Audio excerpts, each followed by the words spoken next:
आदाब नाजरीन, आपके महबूब प्रोग्राम आदाब डॉक्टर के साथ आपकी मेज़बान हाजिर खिदमत है। सलाम कबूल कीजिए। वन ऑफ द लीडिंग यूनानी मेडिसिन कंपनी अतिया हब्स के फाउंडर, डायरेक्टर और प्रोमोटर, हिंदुस्तान के सबसे मसरूफ़ और कामयाब तरीन हकीमों में से एक, मशहूर ज़माना शायर, हाज़िक़ तबीब, बेमिसाल अदीब, स्टूडियो में रौनक अफरोज़ है अपनी कीमती बातों के साथ, मुफीद नुस्खों के साथ, अपनी रंगारंग शायरी के साथ। तो आइए देर किस बात की है, हकीम साहब का वालिहाना इस्तक़बाल करते हुए आप सबसे उनको रूबरू कराते हैं। पुरतपा खैर मक़दम, खुश आमदीद हकीम साहब। शुक्रिया आपका, ज़रा नवाजी। नाज़रीन, हम जानते हैं कि एक तवील अरसे के बाद, यानी काफ़ी एक लंबी गैर हाज़िरी के बाद हकीम साहब की स्टूडियो में और इस प्रोग्राम में आज एक बार फिर से शमूलियत हो रही है। बल्कि उनके ज़रिए ही ये प्रोग्राम है, उनसे ही रौनक है, वही रौनक बज़्म भी हैं, वही रौनक महफ़िल भी हैं और आप सबको बेसब्री से उनके कलाम का इंतज़ार रहता है। लेकिन एक छोटा सा वाक़या तो हम ज़रूर आपके गोश गुजार करेंगे। एक हिकायत है और उसके बाद इंशाल्लाह हकीम साहब का खूबसूरत कलाम। एक बादशाह की 7 बेटियां थीं। एक दिन बादशाह ने अपनी 7 बेटियों को जमा किया और कहा कि मैं तुमसे एक सवाल पूछूंगा और जो सही जवाब देगा तो उसे मैं उसका मनपसंद इनाम भी दूंगा। तमाम बेटियों को एक कतार में खड़ा करने के बाद बादशाह ने कहा, ये बताओ कि किसका दिया खाती हो और किसका दिया पहनती हो। 6 बेटियों ने कहा कि बादशाह सलामत, आपका दिया खाते हैं और आपका दिया पहनते हैं। बादशाह को जवाब बहुत अच्छा लगा और उन सबको उनके अपने मनपसंद इनामात से भी उसने नवाज दिया। जो छोटी शहजादी थी वो खामोश थी। बादशाह ने कहा कि क्या बात है भाई, तुम क्यों चुप हो, मेरे सवाल का जवाब दो। तो उसने कहा कि बादशाह सलामत, मैं अल्लाह का दिया खाती हूँ और अपने नसीब का पहनती हूँ। बादशाह को बहुत गुस्सा आया, कहा कि अच्छा, देखते हैं कि तुम्हारी ये बात इसमें कहाँ तक जो है वो दम है। अपने मुलाजिमीन को बुलाया और कहा कि इसके जिस्म पे जो बेशकीमती लिबास है वो उतरवा लो, ज़ेवरात है वो भी अलग कर दो और इसको जाकर जंगल में छोड़ो। बादशाह के हुक्म की तामील हुई, शहज़ादी को जाकर जंगल में छोड़ा है। शहज़ादी वहाँ हैरान परेशान बैठी थी। शाम ढल रही थी। शहज़ादी को अल्लाह पे भरोसा पूरा था, लेकिन जाहिर सी बात है खौफ तो था ही। उसने देखा कि वहाँ पर एक बुज़ुर्ग, एक फ़कीर आए, उनके हाथ में कुछ कोल था। उन्होंने पूछा, बेटी यहाँ कैसे आना हुआ? तो उसने कहा कि तमाम वाक़या गोश गुजार कर दिया। कहा कि कोई बात नहीं, मत घबराओ, मेरी झोपड़ी यहीं है, तुम मेरी बेटी का दर्जा रखती हो, मेरे साथ रहो। अगले दिन वो फ़कीर तो कहीं चले गए। शहज़ादी ने अपने बाल संवारने के लिए जो बाल खोले तो एक बेशकीमती मोती जो था वो उसके बालों से निकला। फ़कीर को जब वो वापस आए तो दिया और कहा कि चाहिए इसको जाकर बेच दीजिए। फ़कीर गए, जाकर के उसको बेचा और उसके बाद जो है वो जो कीमत आई लेकर के, वो बहुत बेशकीमती मोती था। शहज़ादी को ला के दिया। शहज़ादी ने कहा कि ऐसा करते हैं कि हम यहाँ एक घर बनाना शुरू करते हैं। तामीर के लिए भी जो है वो जो औजार हथियार होते हैं वो मंगवाए गए। जब पहली ज़रब दूसरी ज़रब के बाद ज़मीन खोदी गई तो एक तख्ता सा नमूदार हुआ और उसके नीचे बेशबहा ख़जाना था। शहज़ादी ने कहा कि देखते हैं इसके अंदर क्या है। देखा तो उस ख़जाने में बहुत ज़्यादा मालो असबाब, हीरे मोती जवाहरात थे। एक महल बनवाना शुरू किया। जब महल की तामीर हो गई तो फिर शाहाना ठाट बाट का भी आगाज़ हुआ। अब जहाँ से जो लोग गुजरते वो फिर देख के खुश भी होते थे। शहज़ादी का शोहरा दूर दूर तक फैला। बादशाह के कानों में भी ये खबर मिली, पहुंची तो उसने कहा कि मैं मिलना चाहता हूँ कि देखें कौन सी शहज़ादी है। शहज़ादी ने कहा, एक शर्त है कि आप आइए तो ज़रूर, लेकिन अपनी तमाम बेटियों को भी लेकर आइए। बादशाह अपनी तमाम 6 बेटियों को लेकर आया। शहज़ादी ने अपने चेहरे पर नकाब लगा रखा था। जब वो उनसे पहली बार मिली, तरह तरह के खाने पेश किए गए। शहज़ादी का एक जो रूप था वो अलग था। फिर दूसरी बार दूसरी तरह के खाने, शहज़ादी का जलवा अलग था। तीसरी बार तीसरी तरह के खाने, शहज़ादी के रंग ढंग जुदा गाना थे। 7 तरह के खानों में शहज़ादी ने 7 तरह के लिबास और ज़ेवरात पहने। बादशाह पर बहुत असर हुआ। फिर उसने कहा कि आपकी इतनी ही बेटियाँ? कहा कि नहीं, एक बेटी और भी थी। फिर बताया कैसा ऐसा हुआ। उसने कहा कि आप जानते हैं कि आपकी छोटी बेटी आज किस हाल में है? उसने कहा, नहीं मुझे नहीं पता, पता नहीं, मैंने पता करवाया था तो शायद उसको जंगली जानवर वगैरह खा गए होंगे। उसने अपने चेहरे से नकाब हटाया। बादशाह हैरान, बेटियां परेशान। उसने कहा कि अब्बा जान, मैं आपकी छोटी बेटी हूँ। आज आपको यकीन आया कि मैं अल्लाह का दिया खाती हूँ और अपने नसीब का पहनती हूँ। तो ये तवक्कुल तगना की एक छोटी सी कहानी है कि जब इंसान रब पे भरोसा करता है, उसका हो जाता है, तो फिर अल्लाह भी जो है वो अपने बंदों को अकेला नहीं छोड़ता। अब आइए, जिगर थामिए, दिल थामिए और हमतन गोश होकर हकीम साहब का वो खूबसूरत कलाम सुनिए, जिसके हर शेर पर आप अश अश किए बिना नहीं रहेंगे, दाद दिए बिना नहीं रहेंगे, ऐसा मेरा दावा है। जी हकीम साहब, मतलब पेश करता हूँ। इरशाद आली। जाम खाली था, मेरे जाम के आंसू निकले। वाह। जाम खाली था, मेरे जाम के आंसू निकले, आज फिर गर्दिश अय्याम के आंसू निकले। क्या कहने हकीम साहब। आज फिर गर्दिश अय्याम के आंसू निकले और कामयाबी की खुशी भी है, खुशी भी मुझे, अफसोस भी है।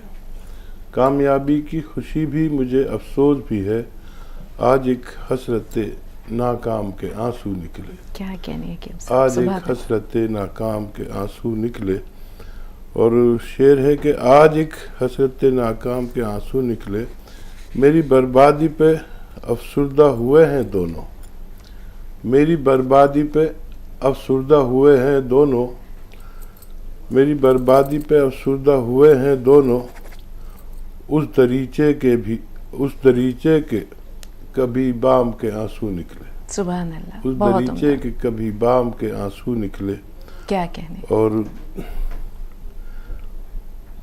जाने हर शख्स पे कैसे ये हो गया जाहिर, आहा, जाने हर शख्स पे कैसे ये हो गया जाहिर, मेरी आंखों से तेरे नाम के आंसू निकले। बहुत खूबसूरत। मेरी आंखों से तेरे नाम के आंसू निकले।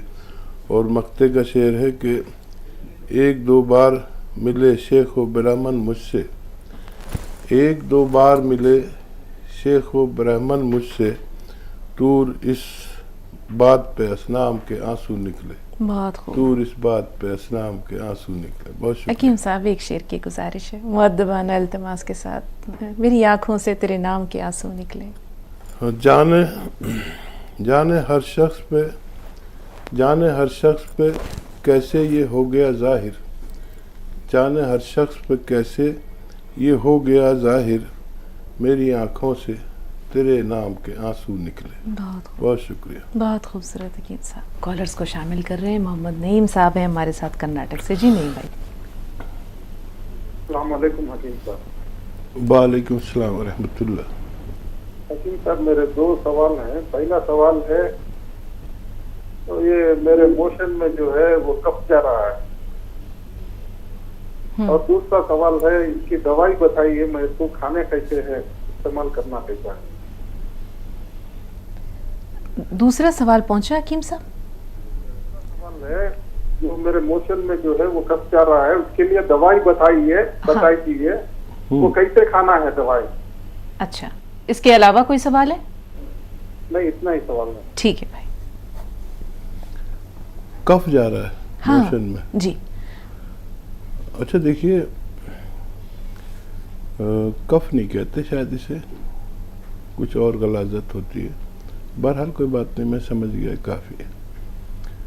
तो सौंफ आप जानते हैं, 6 चीज़ें लिख लीजिए, और बल्कि 7 चीज़ें लिख लीजिए। सौंफ, सौंठ, जीरा,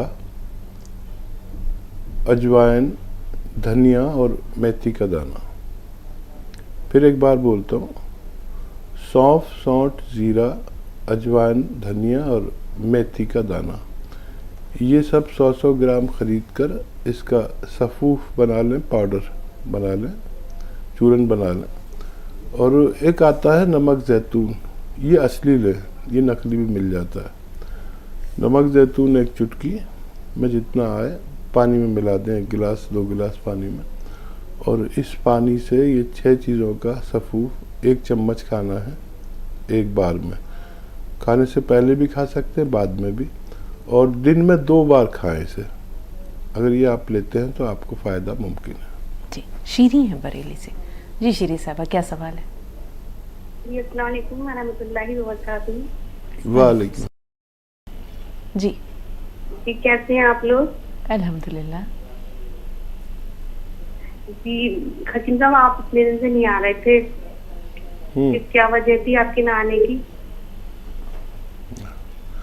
मैं हर महीने चंद रोज़ के लिए अपने वतन जाता हूँ, बुगरासी, ज़िला बुलंदशहर, अपने टाउन में जाता हूँ। यूपी में है ये बुगरासी, तो हर माह जाता हूँ। अब के थोड़ा लेट हो गया था जाने में, तो थोड़ा ज़्यादा वक्त गुजार कर हाजिर हुआ हूँ। जी, आप नहीं आते एकदम टेंशन होने लगती है कि हकीम साहब क्यों नहीं आ रहे हैं, क्योंकि आप लास्ट टाइम जब आए थे 16 तारीख को, तो आपकी तबीयत भी ठीक नहीं थी उस दिन। आपको याद है सब? जी, तो उस दिन सबसे मैं बहुत परेशान थी, मैंने हकीम साहब पता नहीं क्यों नहीं आ रहे हैं। और मैम, मुझे कुछ कहना भी है हकीम साहब के लिए। जी बताइए। जी कुछ पेश करना चाहती हूँ हकीम साहब के लिए, अगर इजाजत हो तो। बिल्कुल। इरशाद इरशाद अली।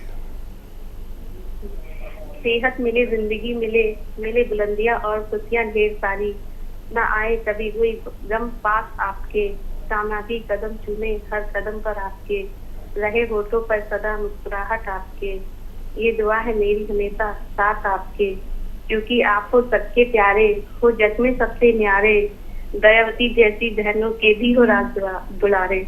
वाह वाह। देखिए हमारी बहन का भी नाम इसमें शामिल कर दिया। और अक्सर ये बात सेहरा होता है, सेहरा लिखा जाता है ना, उसमें होती है सब रिश्तेदारों के अजीज़ों के नाम शामिल कर देते हैं। बहुत अच्छी कोशिश करती है शीरी आप, अल्लाह आपको जज़ा दे। शुक्रिया, जज़ाकल्लाह। और कोई सवाल है? जी एक सवाल भी है मेरा हकीम साहब। जी बताइए। जी मेरे पापा की उम्र 56 ईयर्स है और वजन 48 केजी है। नमक, जैतून और मीठा सोडा लेने से उनका वजन और कम तो नहीं होगा हकीम साहब? क्योंकि उन्हें बीपी की भी प्रॉब्लम है, तो इस वजह से वो ये ले रहे हैं। खून की चर्बी कम हो सकती है उनकी, और वो होनी ज़रूरी है, तो आप उन्हें दे सकते हैं नमक, जैतून और खाने का सोडा और खाली नमक जैतून भी दे सकते हैं उन्हें। अगर ये आप देंगे तो ब्लड प्रेशर से निजात मिलना मुमकिन है। कहीं ब्लॉकेज हो तो वो, और ब्लड प्रेशर और पेट को भी अच्छा रखता है ये, और बहुत सारी बीमारियां नहीं होने देता। एसिडिटी, कब्ज़, बवासीर, लीवर, किडनी को बहुत तंदुरुस्त रखता है। आप उन्हें कम से कम एक बार ज़रूर दिया करें। चलते चलते वक्त हो रहा है एक छोटे से ब्रेक का, एक वक्फा दरकार है। ब्रेक के बाद हाजिर हुए, आप देखते रहें आदाब डॉक्टर।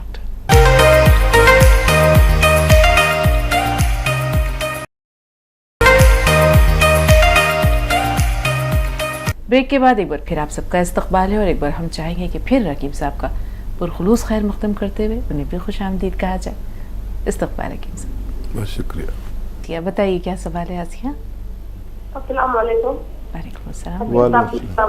वालेकुम अस्सलाम वरहमतुल्लाह।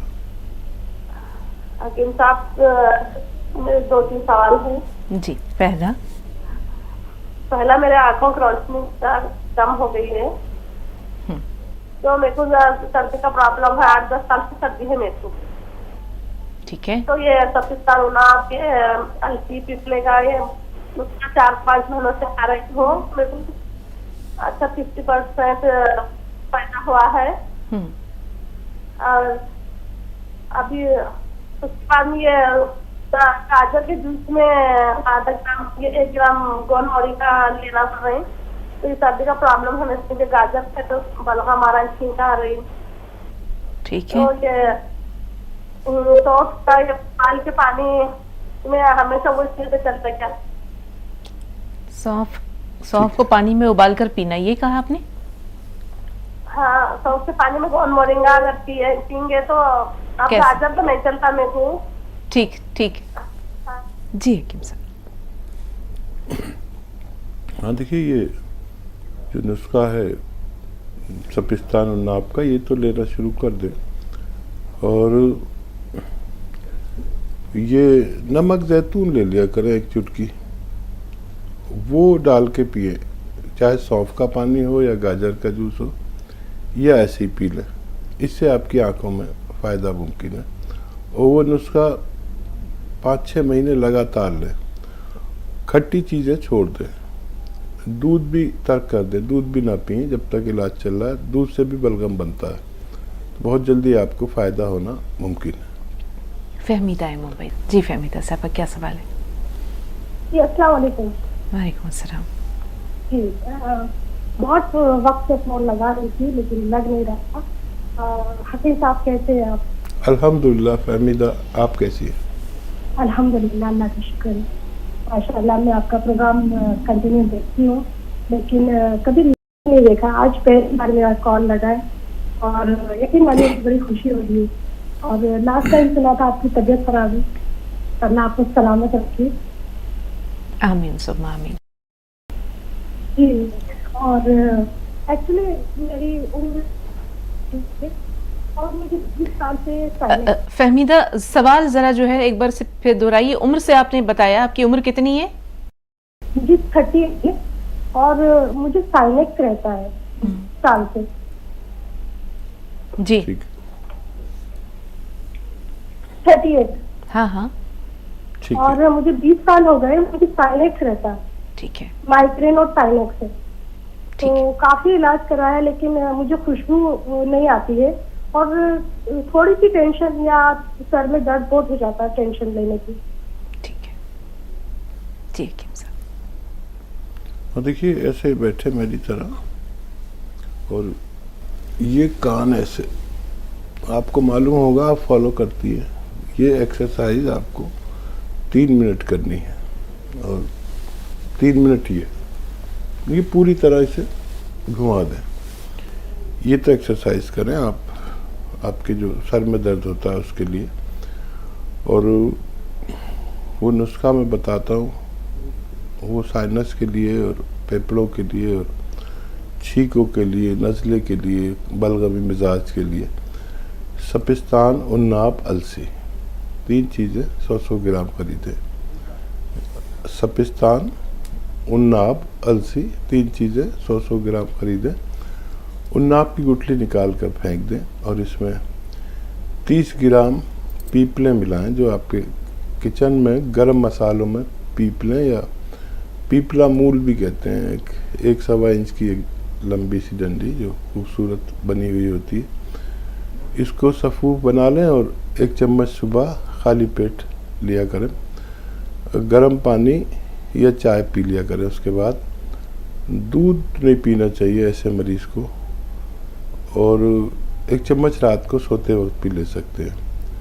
इंशाल्लाह 6-7 महीने लेंगे तो आपको फ़ायदा मुमकिन है। अपनी अद्वियात भी जारी रखें, उन्हें भी लेते रहें तो फ़ायदा मुमकिन है। पंजाब से सुनीता जी, बताएं सुनीता जी क्या सवाल है? नमस्कार जी। जी आदाब।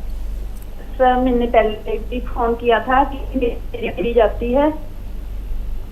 हेलो। हाँ हाँ बात जारी रखिए सुनीता। हाँ जी।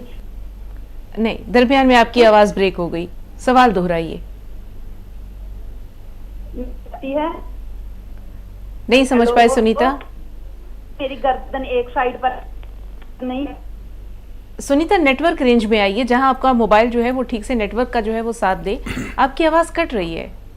मैम प्लीज मेरा फोन कट ना करिए, मुझे आपसे बात करनी है। बिल्कुल नहीं करेंगे, आप इत्मीनान रखें, लेकिन तसल्ली से अपना सवाल बताइए। नेटवर्क रेंज में आकर जहां आप पहले खड़ी थी वहीं आ जाइए। हाँ जी, अब मेरी बात आ रही है आपको? बिल्कुल आ रही है, साफ आ रही है, हाँ बताइए। जी, मैं बता रही हूँ कि मेरी ना गर्दन टेढ़ी जाती है। अच्छा। और मुझे एक डॉक्टर ने बोला था मणके जुड़ गए हैं। हाँ। और मुझे सर ने बोला था कि आप गौंसिया खाइए। मुझे 2 महीने हो गए गौंसिया खाते हुए। उन्होंने मुझे बोला था HKR ले लिए, मैं वो भी ले लिए। और एक उन्होंने बोला था आप माचौन अखरोट पराश भी खाइए। अच्छा, आप गौंसिया कितना ले रही हैं? मिकदार हकीम साहब जानना चाहेंगे कि क्वांटिटी कितनी है, कितनी बराबर ले रही है? उन्होंने पहले बोला था आधा ग्राम लेना है। हाँ। फिर उन्होंने बोला कि इसको बढ़ा दिए, आधा ग्राम डबल कर दिए। अच्छा। सर मुझे बहुत बेचैनी होती है, मैं तुरती हूँ तो मुझे ऐसे लगता है कि मैं कांपती हूँ। ठीक है सुनीता, आपकी पूरी बात पहुंच गई। अब आप सुनिए कि हकीम साहब क्या फरमा रहे हैं। जी हकीम साहब। हाँ, एक तो आधा ग्राम से ज़्यादा कभी न लें गौंसिया।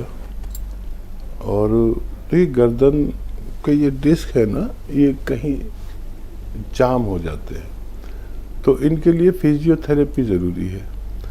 आप अगर कोई फिजियोथेरेपी करते हैं या कराते हैं डॉक्टर से तो वो भी करा सकते हैं, नहीं तो मैं जो फिजियोथेरेपी बताता हूँ वो काफ़ी कामयाब है। और वो ये है कि ऐसे बैठे और ये एक्सरसाइज करते रहे, दिन में कम से कम 3 मिनट होनी चाहिए। और देखिए जितना भी आप कर सकते हैं, मैं तो नॉर्मल हूँ तो मेरी पूरी तरह होती है। आप जितना भी आपकी गर्दन घूमती है इतना घुमाइए, और यहाँ की मालिश भी कराइए डिस्क की। काफ़ी वक्त लग सकता है। और गौंसिया आधा ग्राम खाइए। HKR लेना है तो फिर गौंसिया नहीं खाएं, एक ही दवा खाएं दिन में 2 बार। और बहुत भगवान से मदद मांगे, मालिश भी कराएं उस जगह की। और थोड़ा आपको ज़्यादा सब्र से काम लेना होगा। जी, कर्नाटक से सलमा साहिबा क्या सवाल है? अस्सलाम वालेकुम बाजी। वालेकुम अस्सलाम। वालेकुम।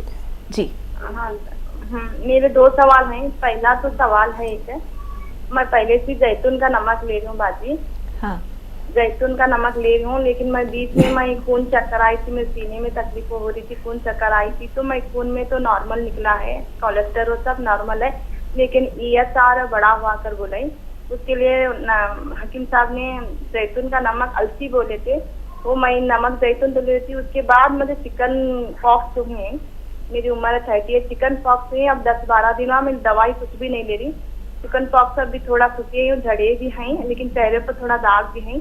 मैं दवाई नहीं ले रही हूँ, लेकिन अब भी क्या दवाई ले सकती हूँ क्या मैं? अलसी और नमक जैतून एस्केर भी मंगाई हूँ, मैं एस्केर ले सकती हूँ क्या? और माजून आर के भी है मेरे पास, क्या मैं सब कुछ ले सकती हूँ क्या? अभी 10-12 दिन हुआ मुझे चिकन पॉक्स होके, और मेरी बेटी को भी हुई 10 साल की है, लेकिन उसके चेहरे पर थोड़ा दाग है, वो क्या यूज कर सकते हैं? जी हाँ देखिए, चिकन पॉक्स तो इसका निकल जाना बेहतर है। चिकन पॉक्स का जिसको हो गया वो समझ लीजिए वो महफूज हो गया। एक हड्डियों का जोश जो हमारे जिस्म से निकलता है चिकन पॉक्स की सूरत में, इसका निकल जाना बेहतर मानते हैं। तो आप नमक जैतून अब ले सकते हैं।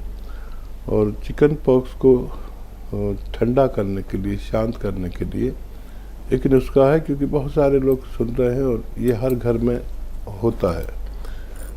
तो खूब कला आती है, एक बारीक बारीक बीज होते हैं जिसे हम हिकमत में खूब कला कहते हैं। खूब कला, ये इसको इस्तेमाल का तरीका ये है कि मुनक्का खोल दे, उसमें से बीज निकाल दे और उसके बीज की जगह पर खूब कला उसमें भर के बंद कर दें।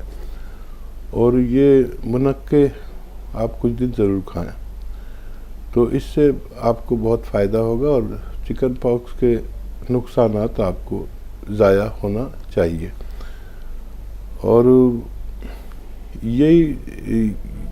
यही आप लगातार ले सकते हैं 15 दिन तक या उससे भी ज़्यादा। और क्या सवाल था इनका? बच्ची को भी यही कैफियत है? हाँ, तो बच्ची के लिए क्योंकि उसको ये नहीं है चिकन पॉक्स, तो उसको गोंद मोरिंगा आप 1 ग्राम रोज़ाना पानी में, दूध में, पानी के साथ, दूध के साथ या नारियल पानी के साथ दिया करें तो फ़ायदा मुमकिन है। जी, अगर मेरी समाअत ने कुछ सही सुना है हकीम साहब, तो जिन्होंने कहा बच्ची के चेहरे पर दाग रह गए हैं चिकन पॉक्स के, वो कैसे ज़ायल होंगे? हाँ, तो ये गोंद मोरिंगा सफ़ेद असली इस्तेमाल करें तो उनमें काफ़ी फ़ायदा मुमकिन है। जी, फहमीदा साहब एक बार फिर फ़ोन लाइन पर है। जी बताइए, क्या सवाल है? दरअसल मैं अपने शौहर के हवाले से बात करी थी, मेरा फोन कर दिया। जी तो जी उनकी उम्र है ना 50 ईयर्स, मतलब 50 साल। हाँ, डायबिटीज, हाई ब्लड प्रेशर रहता है। तो फहमीदा साहब आपकी आवाज़ हम तक नहीं पहुंची। आप नेटवर्क रेंज में आइए, आराम से ठहर के बताइए, सुनने के लिए तो बैठे हैं हम यहाँ। जी जी जी, हाँ अब आ रही है मेरी? हाँ बिल्कुल आ रही है।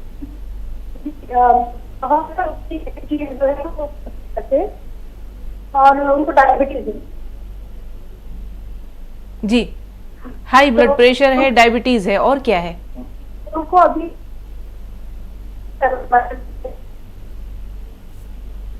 माजरत खाएं बहन, नहीं समझ पा रहे, नेटवर्क प्रॉब्लम है आपकी बात। इन 2 बीमारियों के अलावा तीसरी बात समझ में नहीं आई।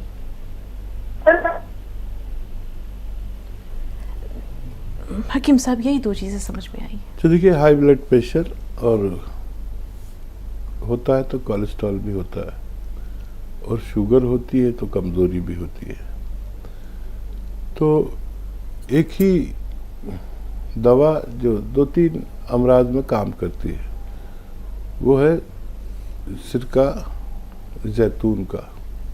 2 चम्मच सुबह पिलाइए, 2 चम्मच शाम, और उसमें 1 चुटकी खाने का सोडा मिला दिया करें,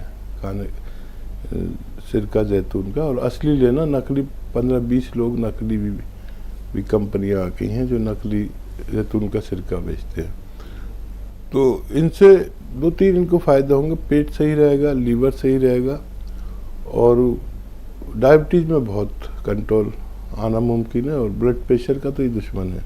अगर आप 6-7 महीने तक लेते हैं तो ब्लड प्रेशर की दवाओं से भी छुटकारा मिल सकता है। मज़ीद क्योंकि आपकी बात हमारी समझ में नहीं आई, मज़ीद अगर कोई बात करनी या तो दोबारा कोशिश करें नेटवर्क में आकर, या हमारे हेल्पलाइन नंबर से भी आप मदद ले सकते हैं। जी, एक और वक्फा लेंगे नाज़रीन, एक और ब्रेक लेंगे। आप कहीं ना जाए, देखते रहिए आदाब डॉक्टर, बहुत जल्द हाजिर हुए।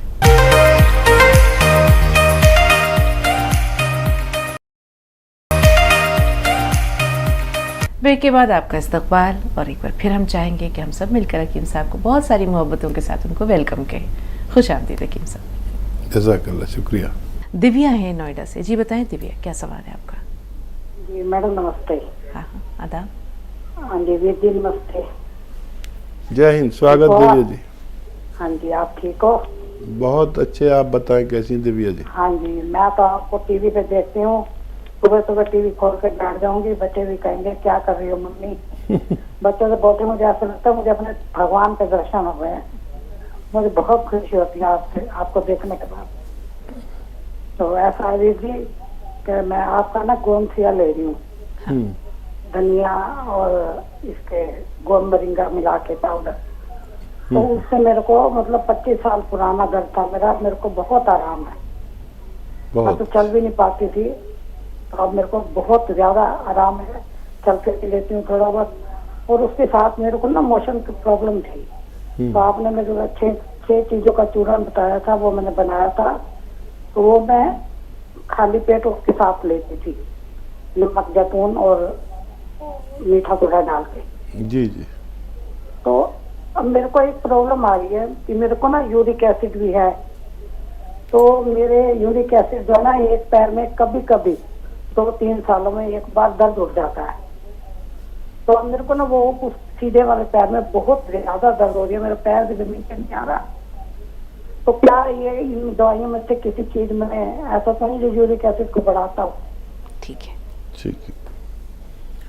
हाँ दिव्या जी, जिसको भी यूरिक एसिड हो, एक तो ये बहुत मुबारक कि आपको भगवान ने फ़ायदा दिया, हमारी भी इज्जत बन जाती है जब आप जैसे सम्मानित लोगों को फ़ायदा होता है, तो फिर बहुत इज्जत बढ़ जाती है हमारी भी। अच्छा, यूरिक एसिड बढ़ जाना कोई बड़ी बात नहीं है, उसको भी कंट्रोल किया जा सकता है।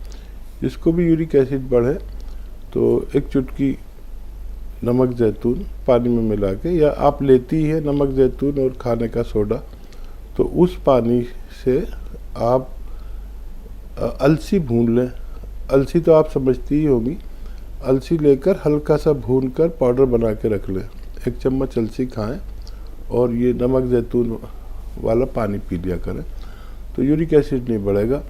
यूरिक एसिड वालों के लिए ये हिदायत है कि वो खट्टी चीज़ें ना खाएं, जैसे अचार, नींबू और ऐसी खट्टी चीज़ें, जिस खट्टी चीज़ों में ही यूरिक एसिड होता है। और क्योंकि आपको फ़ायदा हो रहा है और बहुत पुराना 20 साल पुराना मर्ज़ था आपको, तो ये नुस्खा औरों तक भी पहुंचाइए। बहुत सालों से, जैसे आप 20 साल से परेशान थे, ऐसे लोग इससे भी ज़्यादा वक्त से तकलीफ़ में रहते हैं और क्या क्या इलाज करते हैं। आपकी तरफ से उनको मदद मिल जाए कि ये नुस्खा उन तक पहुंच जाए। और ऐसे रोगियों को एक मैं अनुरोध और करता हूँ, एक गुजारिश और करता हूँ कि वेस्टर्न टॉयलेट, ऐसा कुर्सी वाला टॉयलेट यूज़ करें तो बहुत जल्दी और बहुत मजबूत फ़ायदा मुमकिन है। जी, रायपुर से रेनू, क्या सवाल है रेनू जी? एक सवाल है, मेरी बहन ने ना गोंसिया मैंने उसको मंगवा के दिया था।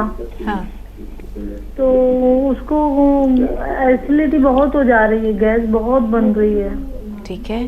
दूसरा? हेलो। हाँ, दूसरा सवाल। हाँ, दूसरा सवाल है कि मेरी बहू है, उसको ना मतलब 6 महीने का बाबू है, तो उसको मैं अभी क्या दे सकती हूँ? क्या दे सकती हैं? 6 महीने का बेबी है, क्या देना है उसे? हाँ मैडम, उसको अभी जैसे दांत वगैरह निकलेंगे ना, तो कुछ देना रहेगा क्या? अच्छा रहेगा क्या बच्चे को? ठीक है जी हकीम साहब। बच्चे को दांत निकलने के लिए एक गांवों में एक चीज़ होती है छुआरा, और उसका गुठली निकाल कर और छुआरे में धागा बांध देते हैं मजबूत सा, और वो बच्चे को हाथ में दे देते हैं, क्योंकि बच्चा को जो भी हाथ में दो वो मुंह में लेता है, तो वो उसको ऐसे हल्के हल्के मसूड़ों से चबाता रहता है, तो दांत निकलने में आसानी हो जाती है। ऐसा छुआरा उनको बांध दें, मजबूत सा छुआरा हो, और ये बच्चे के लिए है। और क्या सवाल था? और इनकी जो बहन है उनको एसिडिटी हो गई है हकीम साहब, क्या करें वो? हाँ, तो एसिडिटी देखिए, कुछ भी हो, किसी को एसिडिटी हो जाए तो एसिडिटी की दवा ले सकते हैं। एसिडिटी की बहुत सारी दवाएं मार्केट में भी हैं, अपने डॉक्टर से भी ले सकते हैं, या बहुत सारे कैप्सूल और दवाइयाँ आती हैं, उसके साथ लें तो उनको फ़ायदा मुमकिन। जी, एक छोटा सा सवाल है हकीम साहब, गोंद स्याह का एसिडिटी से क्या ताल्लुक़ है? क्या वाकई गोंद स्याह इस्तेमाल करने से कुछ लोगों को कुछ फीसद एसिडिटी हो सकती है? हाँ, कुछ लोगों को इससे कब्ज़ या एसिडिटी हो सकती है। तो एक तरीका ये भी है कि इसको घी में ले लें, घी में मिलाकर, या मलाई में मिलाकर ले लें, या दूध से ले लें, तब भी एसिडिटी कंट्रोल होती है। और कोई लोग ऐसे होते हैं जिनको हाइपर एसिडिटी होती है, तो उनके लिए फिर दवाओं के साथ एसिडिटी की गोंद स्याह लें तो फ़ायदा मुमकिन है। जी, हैदराबाद से शेख अहमद साहब, जी बताइए शेख साहब, क्या सवाल है? शेख अहमद साहब, हमें सुन पा रहे हैं आप? जी हाँ, हाँ, सुन रहा हूँ। जी, अस्सलाम वालेकुम। वालेकुम अस्सलाम। वालेकुम अस्सलाम। ये हकीम साहब, मैं आप मेरे को पेट का गैसेस है। हेलो। जी जी, हाँ, सुन रहा। हाँ, आपको एसिडिटी की शिकायत है, आगे? हाँ, एसिडिटी है, गैसेस है मेरे को। हाँ। थोड़ा कमर में दर्द रहता, हाँ। जॉइंटों में पेन है। हाँ कमर में जॉइंटों में पेन रहता। हाँ हाँ। ये हम दवा आपकी जो इस्तेमाल कर रहे थे, मैं थोड़े दिन पहले आपको। जी, कौन सी दवा इस्तेमाल कर रहे हैं आप, तफसील बताइए। मैं हकीम साहब का ये सौंफ, सौंठ, जीरा, अजवाइन, धनिया का पाउडर बना लेके तो नमक जैतून मंगाया था हकीम साहब कहने से। जी, ठीक जी, है। तो उससे फ़ायदा हुआ? कुछ नहीं? मेरे को थोड़ा बहुत फायदा तो हुआ है, अल्हम्दुलिल्लाह। अच्छा, देखिए, फ़ायदा शुरू हो गया है। अगर फिर भी ऐसा लगे कि फ़ायदा कम है तो इसमें हम वज़न अलसी भी मिला लें, हल्का सा भून का पाउडर बना के इसमें अलसी भी मिला लें 6 चीज़ों के पाउडर में, और इसे इस्तेमाल करें तो ये और ज़्यादा हाजिम और एसिडिटी को कंट्रोल करता है। अलसी अगर आप मिला लेंगे तो जॉइंट पेन चाहे जैसा हो, कितना भी पुराना हो, चाहे कमर में दर्द हो, कहीं भी घुटनों में दर्द हो, तो उसके लिए बस एक ही दवा या रॉ मटेरियल मैं बताता हूँ, वो असली लेना ज़रूरी है। आधा ग्राम गोंद स्याह सुबह नाश्ते के बाद पानी या दूध से लें, और आधा ग्राम रात को खाने के बाद पानी या दूध से लें। इंशाल्लाह हर जोड़, हर नर्व, हर डिस्क, हर जगह का दर्द इसको ख़त्म करने की ताकत अल्लाह ने दी है। जी, दिल्ली से तरन्नुम साहिबा, बताइए क्या सवाल है? हेलो। हाँ, सुन रहे हैं आपको, फरमाइए। जी, अस्सलाम वालेकुम। वालेकुम अस्सलाम। वालेकुम अस्सलाम। जी अर्जुन साहब, मैं ये कहती, मेरे पापा के ना बहुत दर्द रहता कमर में, उनकी हड्डियों में गैप बता रहा है, एक्सरे कराया था, उसमें गैप आया उनके। ठीक है बेटा, कितनी उम्र है पापा की? पापा की मेरी 62 साल हो गई। नहीं नहीं, उनकी उम्र कितनी है? उनकी उम्र हाँ 70 है। अच्छा बेटा, देखो, मेरे तजर्बे के मुताबिक तो कभी किसी को गैप नहीं होता, और ये ठीक हो जाते हैं लोग, और गैप बता देते, फिर ऑपरेशन होता है, फिर ये होता है, फिर इतनी उम्र है, तो इस चक्कर में मत पड़ना। और बहुत ही अच्छी दवा है, और उनको दीजिए। एक तो उनके लिए घर में ऐसा वेस्टर्न टॉयलेट होना चाहिए, कुर्सी वाला, तो काफ़ी फ़ायदा तो इससे रहता है। कुर्सी वाला टॉयलेट जो होता है उस पर ही अपनी ज़रूरत पूरी किया करें, और खूब उनका ऐसे ख्याल रखिए। आप बहुत अच्छी बेटियां हैं। उनको गोंद स्याह असली दें, आधा ग्राम सुबह, आधा ग्राम शाम, नाश्ते के बाद और रात को खाने के बाद, पानी या दूध से, गोंद से या असली। नकली बहुत मिलता है, असली लेने की जिम्मेदारी आपकी है। इंशाअल्लाह उनको फ़ायदा मुमकिन है। अलीगढ़ से फरजाना साहब। जी बहन, सवाल बताइए। जी अस्सलाम वालेकुम। वालेकुम सलाम। वालेकुम। जी मेरे 2 सवाल है हकीम साहब से। जी पहला, जी मैंने बच्चे के लिए गोंद मोरिंगा मंगवाया था। वो गोंद मोरिंगा को खा रही है तो उनको ऐसी रही है, यहाँ पर खाना यहीं पर कलेजे पर ही रखा रहता है, हजम नहीं होता और चक्कर वगैरह भी आते हैं। ठीक है। दूसरा, और मेरा दूसरा सवाल है, मेरी एक बच्ची है, भांजी है मेरी, उसको मैंने रिपोर्ट कराई है उसकी, उसके दाने दाने तो हो जाते हैं हाथों में और फिर वो ज्यादा फैलने लगती है, उसमें इन्फेक्शन आया ब्लड में। अच्छा। और वो खून की कमी भी आई है और इन्फेक्शन है ब्लड में, तो उसको क्या देना चाहिए आप बता देंगे हकीम साहब? ज़रूर जी हकीम साहब। देखिए, इन्फेक्शन की दवाएं एलोपैथ में भी हैं, वो भी ले सकते हैं। और जो दाने दाने आप बता रहे हैं, ये हाथों में खुजली होती है बहुत, और किसी सूरत नहीं मानते। और तो किसी सूरत अगर ठीक ना हो तो गोंद चिलगोज़ा 1 चुटकी रोज़ाना खाएं और पानी या दूध पी लें। रोज़ाना बस एक ही खुराक दिया करें तो उनका ये इन्फेक्शन और ये दाने ठीक होना मुमकिन है। अच्छा देखिए, उनको बिटिया को जिनको आप गोंद मोरिंगा दे रहे हैं, उनको कुछ एसिडिटी, कब्ज ऐसी परेशानी होगी तो उसकी एसिडिटी की गोली साथ में दीजिए। या ये जो धनिया, सौंठ, सौंफ,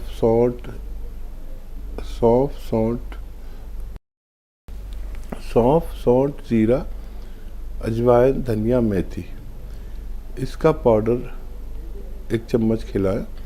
हम वज़न इनको पाउडर बनाएं और उसमें आप आधा ग्राम ये गोंद सफ़ेद मोरिंगा उसमें मिला के 2 बार खिलाया करें, तब उनको फ़ायदा होना मुमकिन है। चलते चलते वक्त हो रहा है एक छोटे से ब्रेक का, एक वक्फा दरकार है। ब्रेक के बाद हाजिर हुए, आप देखते रहें आदाब डॉक्टर।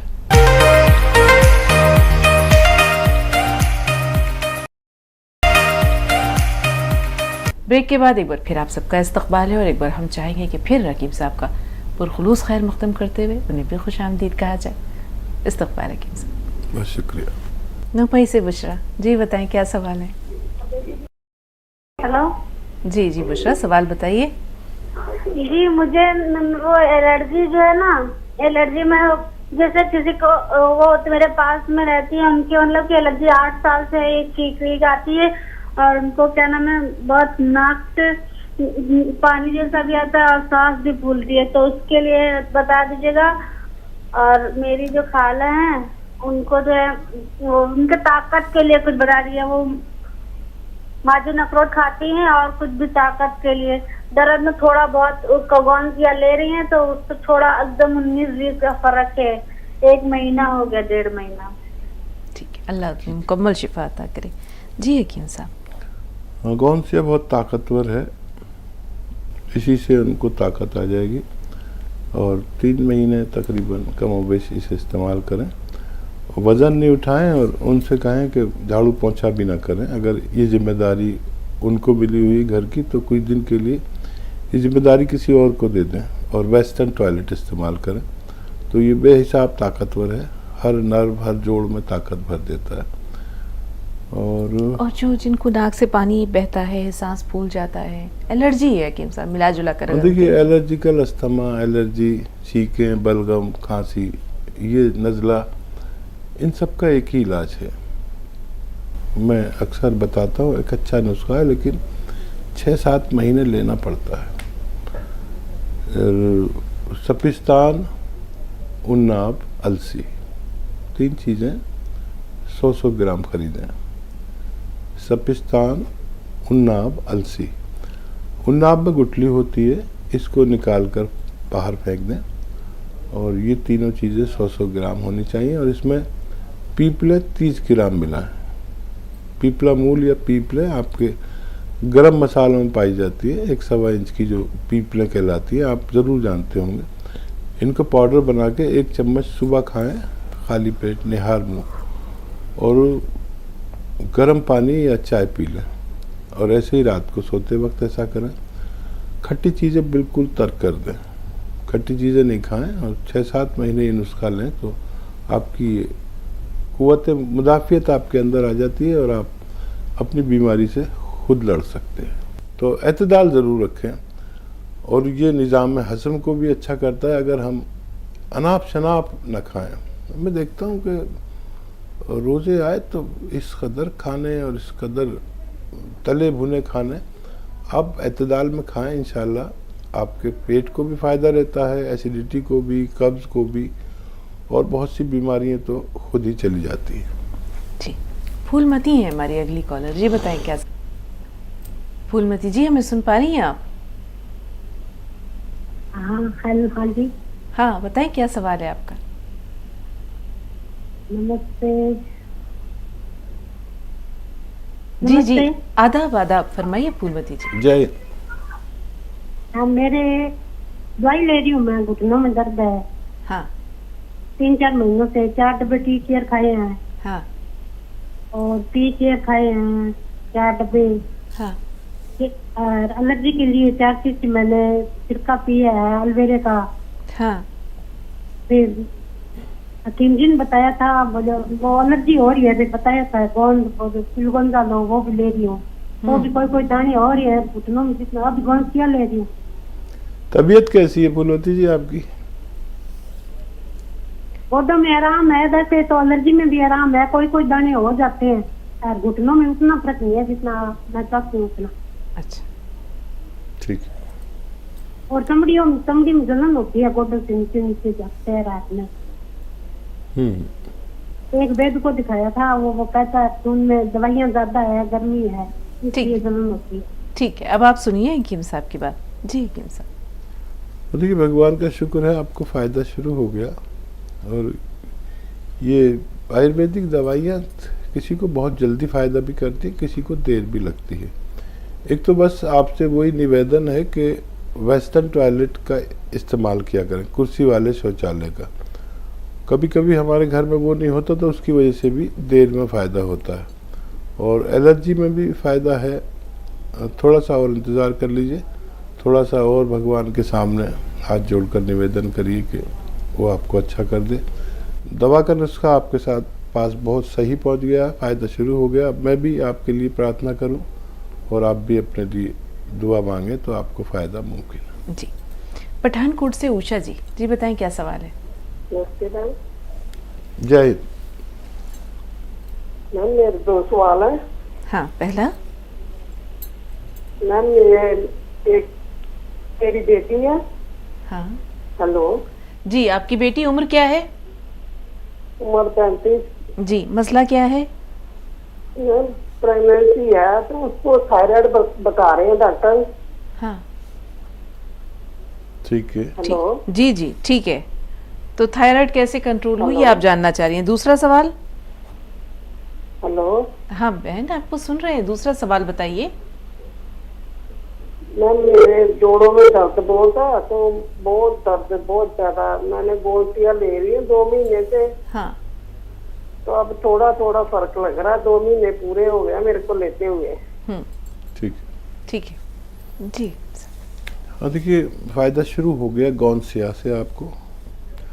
बस वो 1-2 बातें जो मैं कहता हूँ उनका ख्याल रखें कि ऐसा वेस्टर्न टॉयलेट ज़रूर इस्तेमाल करें अपनी ज़रूरत में। वेस्टर्न टॉयलेट यानी कुर्सी वाला शौचालय, और झाड़ू पोंछा या मेहनत का काम ना करें। और अभी 1-2 महीने और लग सकते हैं आपको पूर्ण रूप से फ़ायदा होने में। और बच्ची को प्रेगनेंसी जी 35 साल उम्र है, प्रेगनेंसी है, थायराइड बढ़ा हुआ है।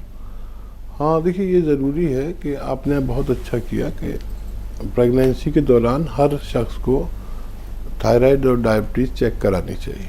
प्रेगनेंसी के दौरान 40% महिलाओं को थायराइड या डायबिटीज़ होती है, तो ज़रूर टेस्ट कराना चाहिए। और अगर टेस्ट में थायराइड या कुछ आता है तो उसका इलाज अपने डॉक्टर से आप ले सकते हैं। और आपके डॉक्टर जो फैमिली डॉक्टर हैं वो आपको घड़ी घड़ी आपको रहनुमाई करते रहेंगे, उन्हीं की दवा लीजिए और फ़ायदा उठाइए। जैद खान साहब हैदराबाद से। जी जैद भाई, क्या सवाल है? जी फरमाइए।